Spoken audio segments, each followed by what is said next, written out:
Fala galera da Turma 2000, tudo bem com vocês? Então, novamente aí me reapresentando para quem perdeu o primeiro vídeo, eu sou a professora Amanda Orozco. Vou estar com vocês daqui para frente trabalhando a disciplina de Geografia.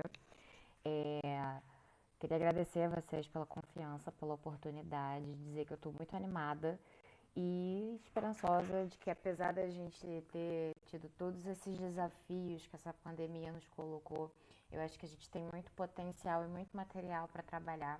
Então fiquem tranquilos, a gente vai dar conta de tudo, quer dizer, de tudo que nos cabe aqui na nossa disciplina, o suficiente para nos munir e inclusive a nos munir de conceitos e de conhecimento que nos ajudem, né, que ajudem vocês e também a mim, enfim, a quem mais estiver assistindo esse vídeo, a compreender melhor o que a gente está passando. E esse é o objetivo, o que a gente está passando, eu me refiro à pandemia, né, o contexto pandêmico.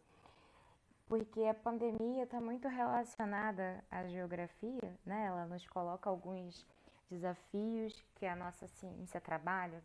Então hoje, como é a nossa primeira aula, a gente vai começar devagar, como vocês já devem ter visto aí no slide. Será uma aula de revisão, uma revisão conceitual, então a gente nem vai revisar todo o capítulo 12, que foi o último capítulo trabalhado aí, né, pela professora Ana Carolina com vocês no último roteiro. Então, antes de iniciar, como eu peguei aí esse meio de roteiro, né, da quinzena com vocês, a gente vai hoje, então, fazer uma revisão para na próxima semana a gente dar um avanço aí no conteúdo e entrar no capítulo 13. Mas é muito importante a gente avançar tendo certeza de que algumas coisas não ficaram para trás. Porque essas coisas são muito importantes e vocês, eu acredito, talvez concordem comigo, ou pelo menos em parte, que esses conceitos que a gente vai trabalhar hoje são importantes para os próximos capítulos, mas também para a gente até entender quando a gente estiver aí, então, vendo o jornal, numa discussão, que seja na família, na academia, no trabalho, enfim, é, a gente não passar aí pela ignorância no sentido do não conhecimento. Então, bora lá. Vamos à massa. O conceito de hoje, né, os conceitos que a gente vai trabalhar estão relacionados à parte da geografia que dialoga com a demografia. A demografia é uma ciência, né, como eu coloquei para vocês, que estuda as dinâmicas populacionais. Então, é muita coisa, tá? É uma ciência muito ampla, a qual a geografia vai pegar uma parte, né, vai conversar um pouco com essa ciência, tentando relacionar isso com o espaço em que a gente vive. Isso eu quero dizer as dinâmicas da população. Realmente a questão matemática, enfim, dos movimentos da população. Demo, né, não quer dizer demônio, demo quer dizer povo, né? Então, grafia, povo, seria a grafia do povo, a grafia das civilizações, quer dizer, então, as impressões, né, os movimentos que o povo, que o ser humano grafa, ou seja, marca na Terra, como ele se comporta nessa superfície terrestre em que nós vivemos. E aí, a gente tem alguns conceitos para olhar, por exemplo, para um determinado território, seja ele um país, um estado, um município, um aldeamento indígena, enfim, olhar para eles e conseguir usar então alguns conceitos, algumas palavras-chave para a gente poder aí analisar esse comportamento demográfico, esse comportamento então de grafia dessa população no espaço. O primeiro conceito, e que ele é muito comum a gente usar e é muito comum os alunos confundirem, é o conceito de população absoluta. O que é uma coisa absoluta, linda e absoluta, por exemplo, como todas vocês, todas as meninas, sobretudo, né? Porque nós mulheres somos. Brincadeira. O que é uma pessoa absoluta, né? Era uma expressão muito usada até pouco tempo. É aquela pessoa total, que se basta, né? Então, o que é uma população absoluta? É realmente o número total de habitantes de um lugar. Então, é muito comum, vocês devem estão acompanhando, óbvio, né? O epicentro inicial da pandemia foi na China, e a China, a pandemia, né, o coronavírus, ele está muito relacionado, apesar da gente ainda não ter uma base, uma confirmação científica de onde ele surgiu, né, por que ele surgiu, na verdade, o que causou o surgimento desse vírus, você tem algumas teorias, mas a propagação da doença está muito relacionado à demografia, mas não necessariamente a questão da população absoluta, mas sim da população, já vou voltar nesse slide, da população relativa ou da densidade demográfica. Então eu vou voltar algumas vezes nessa questão da pandemia, porque ela é muito importante para a gente aproximar o conteúdo da geografia com a nossa realidade, porque esse é o objetivo final. Não adianta nada eu ficar aqui enchendo vocês de conceitos se eu não trouxer para a análise da nossa realidade. Então, na pandemia, né, uma das formas aí primeiras que a OMS coloca para gente de contenção da propagação do vírus é o tal do isolamento social, né? Que é justamente uma tentativa de reduzir, não a população relativa, né? Na verdade, evitar que a população seja dizimada, mas reduzir a densidade demográfica, reduzir a concentração de pessoas por quilômetro quadrado, né? Então, o que é a população relativa ou a densidade demográfica de um lugar, de um território? Seria, então, essa relação entre o número de habitantes e a área em quilômetros quadrados. Então, aqui eu trouxe um exemplo para vocês, onde diz um país, né, colado à China, a Mongólia, né, é um país, tem 0 mortes ou infecções locais por Covid até julho de 2020. A Mongólia, dando um parênteses aqui, é um país que faz fronteira ali com a China, mas você tem uma densidade demográfica muito pequena. O que isso significa? Que apesar de você ter aí um número considerável de população, essa população está muito dispersa no território. Então, como está sinalizado aqui em azul para a gente, em um país como a Mongólia, que tem a menor densidade populacional do mundo, ou seja, 2 habitantes por quilômetro quadrado. Então, pensa, 2 quilômetros daqui, 2 quilômetros quadrados, ou seja, muito mais do que 2 quilômetros daqui, eu tenho apenas 2 habitantes. Eu vejo 2 pessoas. Então, é um isolamento social aí, vamos brincar com o termo da moda, muito grande, né? Muito evidente. Então, quando eu falo de população relativa de um lugar, quando eu digo, então, que aquele lugar ele é muito povoado, eu quero dizer que esse lugar tem uma densidade demográfica muito grande. Então, se vocês forem olhar aí no livro de vocês, na parte dos conceitos, para mim aqui é a página 4, né, do livro 4, vocês vão ver que você tem alguns países, por exemplo, você vai pensar, qual deve ser o lugar mais povoado do mundo, onde tem a maior concentração de gente por quilômetro quadrado? Deve ser na China, né? Onde você tem um acidente na escada do rolante no shopping e morrem 10 pessoas. Brincadeira. É em Mônaco, né? E depois vem Singapura, Bahrein. Então, assim, isso é muito relativo, isso está muito relacionado também à própria questão.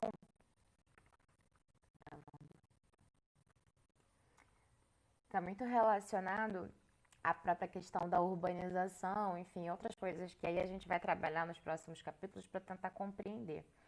Né? Então, olhar para os fenômenos usando esses conceitos. É esse exercício que a gente vai fazer.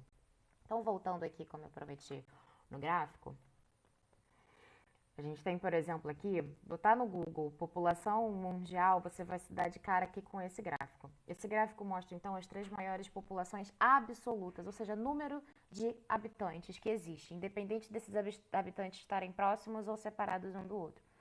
A maior população do mundo, vocês sabem, é a China, seguida aí bem próxima da Índia e depois pelos Estados Unidos. Cara, mas repara que a diferença, aqui acho que o gráfico ele é legal para a gente ter uma visualização espacial dessa diferença. Enquanto a China e a Índia concentram a maior parte da população, a maior parte não, né, mas um contingente populacional, uma população absoluta muito grande, comparado ao terceiro lugar, que é os Estados Unidos, faz sentido a gente entender, a gente pensar um pouco por que o coronavírus também vai surgir ali, né? Porque você tem uma população muito grande, então a administração daquilo ali é muito mais complicada. A gente vai voltar nesse assunto. Então a Índia, como vocês podem ver aqui no gráfico, ela também teve um crescimento, você repara que esse crescimento, tanto da Índia quanto da China, na década de 60 em diante, acelerou exponencialmente. A Índia continua crescendo, a China recentemente, né? Desde que aboliu a política do filho único. Mais pra frente eu vou falar disso com vocês, não hoje. Mas quando a China volta então a permitir as pessoas a terem mais de um filho, enfim. Ainda assim, você já tem graças à política do filho único e hoje, depois dela, você já tem uma redução do crescimento populacional da China. Mas a Índia continua crescendo, de modo que em 2022, ou seja, daqui a 2 anos, a expectativa é que a Índia ultrapasse a China em termos de população absoluta. Além da Índia, a gente tem outros países, a maior parte deles localizado ali na Ásia e na África, como a Nigéria. Então coloquei aqui para vocês essa matéria, jornal muito interessante que fala então do como a ONU, por exemplo, né, as Nações Unidas estão olhando para esse fenômeno demográfico, porque, gente, é a partir da análise desses conceitos que eu estou trazendo para vocês, desses dados que eu extraio, que se fazem as políticas públicas, né, ou privadas, né, ou perdão, é, fugiu a palavra, multilaterais, né, como a própria ONU, que não é uma instituição que pertence a um país especificamente, né, ela vai tratar de vários países membros. Então, é muito importante estar de olho nisso. Então, a ONU, nessa matéria que coloca, né, os representantes estão colocando uma preocupação, porque esse crescimento da população, e a gente já vai trabalhar esse conceito, né, de crescimento populacional, ele está muito relacionado a algumas questões como redução da mortalidade infantil, que é outro conceito que a gente vai trabalhar aqui. Eu estou fazendo altos spoilers da minha própria aula, mas que também coloca algumas preocupações, né? E vocês viram no roteiro que nesse capítulo também é abordada as teorias demográficas, que olham com preocupação essa questão do crescimento da população. Então, uma população muito grande, ela coloca desafios para aquele Estado que a gere, em termos de, por exemplo, como você vai combater a desigualdade, a pobreza, a desnutrição, você alimentar aquela população, você oferecer os serviços públicos necessários, né? Então, esse é um dos grandes desafios do nosso século, relacionado a essa questão do tamanho das populações. Próximo conceito é o conceito de taxa de natalidade. O que isso significa, né? Eu falei para vocês que a China, vocês viram ali então o gráfico, né? Como ela veio crescendo a sua população, né? Já desde o século passado, e recentemente ela começa a ter uma diminuição no ritmo desse crescimento. E uma das formas de se verificar essa diminuição do ritmo de crescimento estava justamente na taxa de natalidade. Então, eu trouxe uma matéria de jornal para vocês, onde colocam que a taxa de natalidade da China atingiu o menor patamar nos últimos 70 mil anos. E aí eles dizem aqui, o número de crianças nascidas alcançou a marca de 10,48 por mil habitantes em 2019. O que é essa marca? O que é essa taxa, esse númerozinho, então, que eu vou calcular? Significa o número de nascimentos, eu multiplico por 1.000 e divido pelo número de habitantes. Então, o que eles fizeram? Eles pegaram a quantidade de crianças que nasceram naquele ano, multiplicaram por 1.000 e dividiram pelo número de habitantes. O que isso dá, esse número? Então, significa que numa quantidade de 1.000 habitantes, nasceram 10, ok? Isso ainda é muito alto, tá? Se a gente for olhar, por exemplo, agora trazendo para o Japão, né, que é um dos países onde o envelhecimento da população é cada vez mais acelerado, a diferença é gritante, a gente já vai ver isso. Um outro conceito muito trabalhado é o conceito de taxa de fecundidade. O que isso quer dizer? A taxa de fecundidade é a média de número de filhos que uma mulher costuma ter em sua idade reprodutiva. Então, quando você não inclusive, é um índice muito complicado de se medir, sobretudo nos países onde você não tem um serviço social bem elaborado, bem estruturado, porque em países subdesenvolvidos, muitas vezes você tem crianças que não são registradas, né? Então, é difícil você ter um número preciso da taxa de fecundidade. Então, a gente faz uma aproximação. Já vou mostrar um gráfico aqui para vocês. Então, como é que eles calculam isso? Você vai pegar lá no sistema, né? Toda vez que uma mulher tem um filho, o hospital registra, você tem lá o registro daquela criança, você vai ter lá o número da criança, vai lá alimentar a base de dados da taxa de natalidade e aquela mãe, ela também vai ser registrada. Então, você pega todos, enfim, as bases de dados do país, puxa lá enfim, os dados que interessam para a gente ver quantos filhos em média uma mulher costuma ter por ano, perdão, por ano não, durante a sua idade reprodutiva. Lembrando que cada país considera a idade, varia um pouco, né, o que é considerado idade reprodutiva de país para país. Trouxe um exemplo aqui para vocês que fala sobre o Japão, onde a taxa de fecundidade da população está em aproximadamente 1,4, então no Japão as mulheres costumam ter em idade reprodutiva, né? Então a taxa de fecundidade do Japão é de aproximadamente um filho por mulher.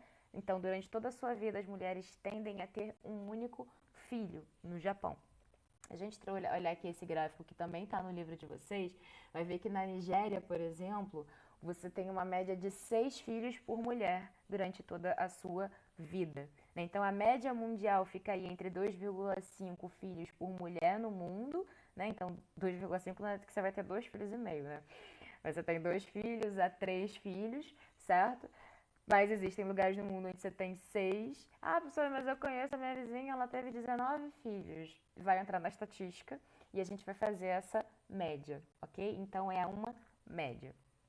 Seguindo aqui a taxa de mortalidade, então, por outro lado, para contrabalancear, a taxa de mortalidade, ela vai medir justamente, então, quantos óbitos nós tivemos naquele período. Então, cuidado, porque esse conceito, né, essa taxa, ela está sendo muito falada ultimamente, sobretudo por causa da pandemia, e a gente tem que ter muito cuidado com ela, tá? Quando eu falar taxa de mortalidade do coronavírus, é diferente de eu falar de taxa de mortalidade do Brasil, ainda que o coronavírus venha a compor a taxa de mortalidade geral. Aqui, essa primeira que eu estou mostrando para vocês, é a taxa de mortalidade geral. Então, como é que eu calculo isso? Eu pego o número de óbitos por todas as causas possíveis que eu tive no Brasil. Todos os óbitos que foram registrados, você tem uma base de dados lá. Eu multiplico por 1.000. Eu multiplico pelo número total de habitantes e eu tenho uma média. Beleza? No Brasil, a gente tem uma média de 6,7 mortes, ou seja, morrem entre 6 e 7 pessoas a cada 1.000 por ano, ok? Essa é a nossa média. No mundo, essa média é de 7,7. Então, nós estamos aí abaixo da média. Se vocês forem olhar, por exemplo, Lesoto, Lituânia, Bulgária, você tem uma média aí de 14 mortes por 1.000 habitantes. Já é uma taxa mais elevada. Por que eu falei que esse conceito é muito falado? Existe uma diferença entre taxa de mortalidade, desculpem, existe uma diferença entre taxa de mortalidade e taxa de mortalidade infantil.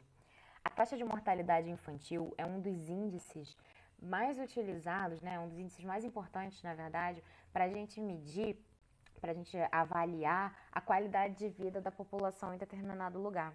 O que é a taxa de mortalidade? Se a taxa de mortalidade geral, ela pega todos os óbitos, independente da idade, gênero, causa da morte, a taxa de mortalidade infantil, como o nome já sugere pra gente, vai representar o número de óbitos de menores de 1 ano que morreram, né, em determinado período. Então, eu pego esse número de óbitos de menores de 1 ano em determinado período, geralmente a gente mede por 1 ano. Então, quantas crianças morreram antes de completar 1 ano, multiplico esse número por 1.000 e divido pelo número de nascidos vivos. Esse índice, por exemplo, nesse exemplo que a gente tem, no exemplo que eu trouxe aqui no jornal, para vocês verem que esses conceitos são usados a demasia no nosso dia a dia, mostra que Campinas tem a menor taxa de mortalidade infantil da história. O índice que mede o número de mortes de crianças de até 1 ano para cada mil nascidos vivos ficou em 7,55. Então, de 1.000 crianças que nasceram naquele ano, 7,55 morreram. Ok? Isso quer dizer, então, que você tem um índice muito pequeno. No país, a gente coloca aqui, o Brasil teve em 2018 um índice de 12,4. Então, a cada 1.000 crianças nascidas, 12 morreram. Significa, então, que a gente tem avançando. O que causa a morte de uma criança com menos de 1 ano? Né? Então, geralmente está relacionado a fatores como saneamento básico, o próprio cuidado pré-natal que tem ali durante a gestação. uma série de fatores que estão relacionados, sobretudo, à questão da pobreza, né, no país. Então, uma taxa de mortalidade elevada geralmente está relacionada a uma taxa, a um índice de desenvolvimento humano baixo. E aí, eu falei também para vocês aqui que a taxa de mortalidade também está sendo muito falada e as pessoas estão confundindo muito. Quando a gente fala de morte por coronavírus, né, a taxa de mortalidade, por exemplo, do coronavírus, a gente escuta aí o tempo todo aqui, por exemplo, nessa matéria. Se o Rio de Janeiro fosse um país, seria o país, né, com a segunda maior mortalidade de coronavírus para cada 1 milhão de habitantes. Significa dizer mais ou menos o quê? Se a gente comparar, por exemplo, com Nova York, que teve, e essa matéria é do início de julho, Nova York teve 22.574 óbitos para uma população de 8,4 milhões de habitantes, o que corresponde a uma taxa de mortalidade de 2,687 por milhão de habitantes. Como é que eles fizeram esse cálculo, então? Eles pegaram o número de pessoas, ou seja, aqueles 22.500 e pouco, de pessoas que morreram num determinado período que estão avaliando, então provavelmente de março a julho, certo? Ou de janeiro a julho. Mediram ali quantas pessoas morreram, dividiram pela quantidade de óbitos gerais na cidade e multiplicaram por 100, ou nesse caso, por 1.000. E aí você tem uma taxa de mortalidade proporcional por causa. Então quer dizer que todas as pessoas do país estão morrendo só de Covid, ou de Nova York, ou do Rio de Janeiro? Não. Nesse caso aqui, tratando da morte específica por Covid, a taxa de mortalidade por Covid. É diferente da taxa de mortalidade geral. Cuidado com isso, porque às vezes você vai escutar Nova York, por exemplo, né, tem uma das maiores taxas de mortalidade por Covid. Significa que é um país subdesenvolvido ou uma cidade de um país subdesenvolvido? Não, porque nesse caso a gente está tratando, não necessariamente, né, a gente está tratando de uma morte proporcional por uma causa específica e não num sentido mais geral. Então, muito cuidado com isso. Segundo, o conceito seguinte que a gente vai trabalhar, o índice seguinte, é o índice de expectativa de vida. Então, é uma estimativa média que a gente faz do número de vida, né, de número que se espera que as pessoas vão viver naquele país. Então, você faz uma média a cada ano, você vai percebendo aí que você tem uma idade média em que as pessoas morrem, atingem, né, o máximo de vida. Então, até 95, no mundo, você tinha uma média aí das pessoas falecerem com 65 anos. Então, era raro você encontrar alguém com mais de 65 anos. Ah, professora, mas meu avô tem 110 anos. Ele vai ser provavelmente um caso raro, sobretudo naquela época, né? Com o passar do tempo, vocês vão perceber nesse gráfico que a expectativa de vida global vem aumentando. E a gente vai discutir aqui, a gente vai ter oportunidade de falar mais sobre isso. Vocês vão perceber que isso está relacionado a vários fatores, mas sobretudo, por exemplo, o avanço da medicina, a melhoria das condições de urbanização e por aí vai. Mas a questão da expectativa de vida, é claro que a gente quer que a nossa população viva cada vez mais e melhor, né? Que todos possam chegar aí, então, a essa média aqui que a gente tem aqui entre 2010 e 2015, que é o que está mais próximo da gente, de 71 ou mais, né? Mas tem países, por exemplo, como o Japão, que já atingiram uma expectativa de vida média de 84,2 anos. Isso é muito alto. Só que isso representa, por um lado, isso é muito positivo, a gente quer que as pessoas vivam, né? Mas há alguns problemas, e a gente vai trabalhar isso mais pra frente, como sobrecarga do sistema previdenciário, por aí vai. Quando a gente quer entender o comportamento da população de um país, né, o comportamento demográfico de um país ou de uma cidade, que seja, como é que a gente faz isso? A gente pega para entender o crescimento vegetativo. Gente, cuidado, crescimento vegetativo é uma palavra cada vez menos utilizada, tá? Vocês vão ver que talvez nas questões apareçam, mas a gente tem percebido que está se usando cada vez menos esse termo.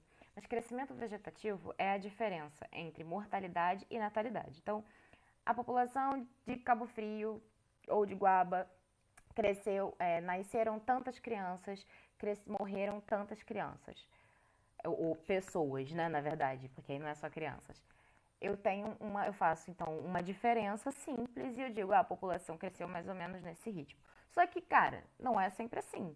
Por exemplo, cidades como as nossas aqui, né, litorâneas, aqui na região dos lagos, são cidades que recebem migrantes o tempo inteiro, né? São cidades de veraneio, onde cada vez mais você tem pessoas que estão migrando de outro lugar e a gente vai trabalhar esse conceito de migração no próximo módulo, por isso eu trouxe esses conceitos para vocês hoje, migram para cá cada vez mais. Ou seja, eu tive um crescimento da população, mas que no crescimento vegetativo, né, não entra.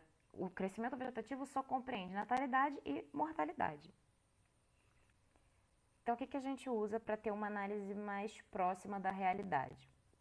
A ideia de crescimento absoluto, crescimento populacional ou crescimento absoluto. Então, geralmente, quando você escuta falar de crescimento populacional, o que você está falando? Do crescimento vegetativo, ou seja, diferença de taxa de natalidade para taxa de mortalidade, você faz essa subtração e soma a diferença de imigração e emigração. O que é a diferença de quantas pessoas imigraram, ou seja, entraram no território, e quantas emigraram, saíram.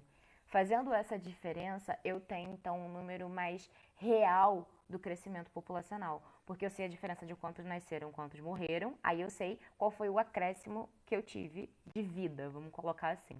E eu também tenho um movimento, né? Eu tenho também aqui, eu somo a isso a diferença de quantas pessoas entraram e quantas pessoas saíram daquele território para residir. E aí, o exemplo, por exemplo, aqui eu cismei com um exemplo, por exemplo, da população brasileira, é que a gente em 2019 atingiu aí os 210 milhões de habitantes, né? Um acréscimo de 1.652 1.652.225 pessoas, o que representa uma taxa aí de 0,79% comparada ao ano anterior. Então você teve um crescimento de aí 1.600.000 e tantas pessoas. Como é que você fez esse cálculo? Crescimento vegetativo mais a diferença imigração e emigração. Galera, por hoje é só isso. Eu quero que vocês fiquem sobretudo com essa última parte das análises de crescimento, porque isso vai ser muito importante para a gente trabalhar aí os próximos conteúdos, beleza? Não vai ter exercício hoje, tá tranquilão. Semana que vem a gente inicia um novo roteiro e a gente se vê. Qualquer coisa, chama aí que eu tô à disposição de vocês. Um beijo e até a próxima.